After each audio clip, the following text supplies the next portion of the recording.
5 games of hoops on a Monday night. Victor Wembanyama may be injured. The Knicks narrowly win a game against the playoff Hawks. And another night, another triple-double for Nikola Jokic. My name is Levi Jacob, and you are watching the Daily Basketball Recap in 15 minutes or less. Let's jump into it. To start off with some news, league news. The Bulls fired basically their front office. The Arturas Karnisovas GM era is officially over for the Chicago Bulls. He came in, I believe, in 2017. And is now no longer there because they've had a very strenuous tenure there of not a lot of contention for things and a lot of mid-tier tanking. And it's probably the right choice and has happened too much later than it should have is the reality. That's good news for the Bulls potentially.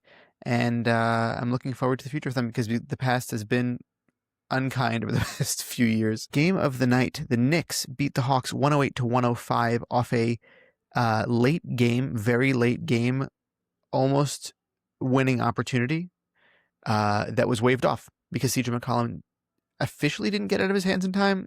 It's up in the air. Hit a half-court shot, and it went in, and afterwards they were like, yeah, no, that didn't leave his hands on time. The Knicks were lucky. There was some late-game heroics from Jalen Brunson. This is a showing of signs of life as far as late-game theatrics from him, which always helps them in the playoffs, which I think will help them in the playoffs. The Hawks are good. They're athletic and they're young and they're good and they defend. And I don't think that any team wants, no matter who you are, I don't think any team wants to see that in the playoffs. That's the reality. CJ McCollum has been a very good veteran for this team, really, really performing in crunch time. That's really fun. But they've had a lot of people who can perform in crunch time. Like, it's really team basketball, and Quinn Snyder should be very proud of himself for what he's been able to produce here with his Hawks team. Nickeil Alexander-Walker had 36 points, 7-11 from 3. He was just highly efficient. Really, honestly, was scoring the best on the court last night. Jalen Brunson, speaking of high efficiency scoring, 11 of 26 from the floor, ended with 30 points, 3 rebounds, and 13 assists. 5 of 7 from the free throw line, 3 of 8 from 3. Not a nice shooting night for him, but was distributing because of the lack of the scoring. Just willed them to win this game, though. Like, despite the shot not falling, with everything that he was doing, he was just trying to grind out the win, and it eventually worked out for them. The Knicks had an absolute brutal second quarter. They scored 21 points. That's not great when they started off with 32. Then they ended with 28 and 27. 21 was very much a low point for them. Overall, OG had 22, Cat had 21 and 12, 6 assists, 2 steals, and a block. They're not quite in sync, but despite that, it was a good effort. As I mentioned, Nickeil Alexander-Walker had 36, Jalen Johnson 21, 11, and 5 with a steal. CJ McCollum had 17, and a much-needed win for the New York Knicks. Next, the Philadelphia 76ers lose to the San Antonio Spurs. Wemby was having a good time in the first half. Then he got injured. He had a bruised rib, was the announcement after the game. No update yet as far as the bruised rib. It doesn't seem like it's serious. It just seems like they're treating it like they don't want him to be injured going into the playoffs. He has a hard time against bigger centers. That's what we've realized. I think we've known it. Joel Embiid played in this game and played a very good game. He again had a hard time He had a hard time stopping Jokic a couple of nights ago. Not his fault by any means. Jokic is one of the best players in the world, so I can't blame him. But the story of the night is the fact that the Spurs beat the Sixers, even though Wemby was out the whole second half. They were close. The game was very, very close. I think that the Sixers just got excited about the fact that Wemby wasn't in the second half, and so they figured that they would win, and then they kind of just took their foot off the gas. Stephon Castle ended up with 19, 10, and 13. He's had this rush of games here that have been either triple-doubles or near triple-doubles. He's really taking it over. It's awesome. So incredible. And he's just showing that he's such a crazy talent. Not to mention the fact that Dylan Harper, and don't forget that Dylan Harper, the rookie, 17 points, 7-11 shooting, really played well in this game. They were able to stop the Joel Embiid 34-12 rebound, 8 of 19 shooting game, 6 of 19 at the free throw line. Harry Maxey held to 6 of 16 shooting, 15 points for him, but 8 assists. nice. Paul George, his flurry of 30+ point games might be over for the time being, with 16 here. VJ Edgecombe also had 14 and 8. Overall, as a team that did not shoot particularly well, they ended up shooting 38% from the field as a team. That's not great.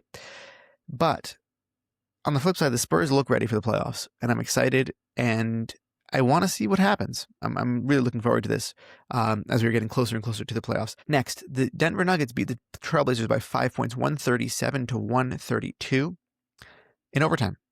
Nikola Jokic takes over 35, 14, and 13 triple-double in 43 minutes.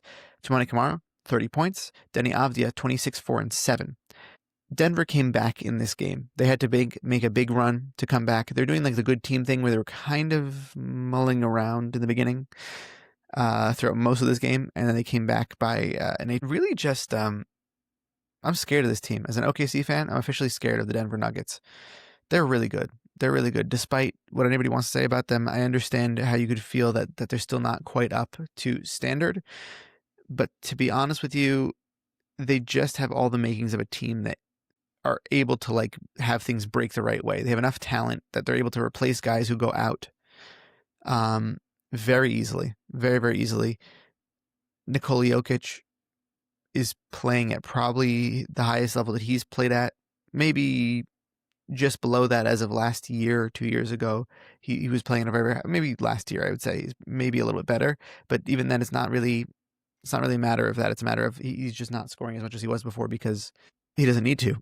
Jamal Murray is playing at his best level ever, for sure. Peyton Watson is playing at a different level. He's also injured. He's out.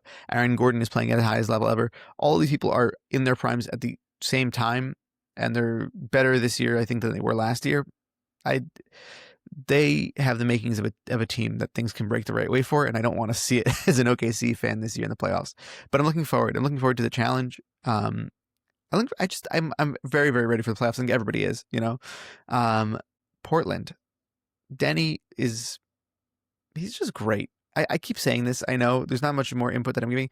His ability to get from one end of the floor to the other, it seems like a very mediocre thing. In all reality, it is what pushes this team's pace and really, really makes the Trailblazers as effective as they are on offense. The absolute chaos and confusion that they cause pushing the ball that quickly, it completely controls the flow of the game. You might have gotten a three-pointer, half three-pointer, the momentum shifts.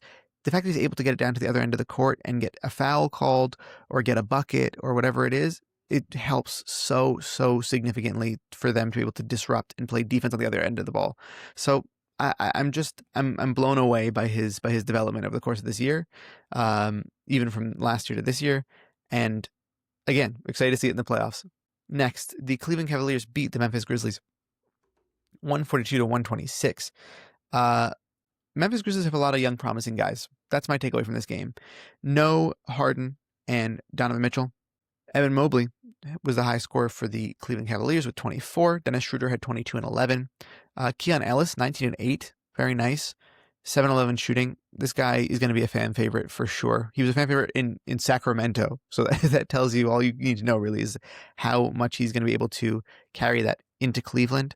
But I like this makeup of this team. The one thing to mention is why it was even in question is that the Grizzlies hit 49% of their threes, 29 threes for them. Cleveland, 58% from the floor, relying on their effective field goal scoring and field goal percentage is what made the difference for them and ultimately led to them winning by this margin is because they said, yeah, you can shoot threes at a high clip.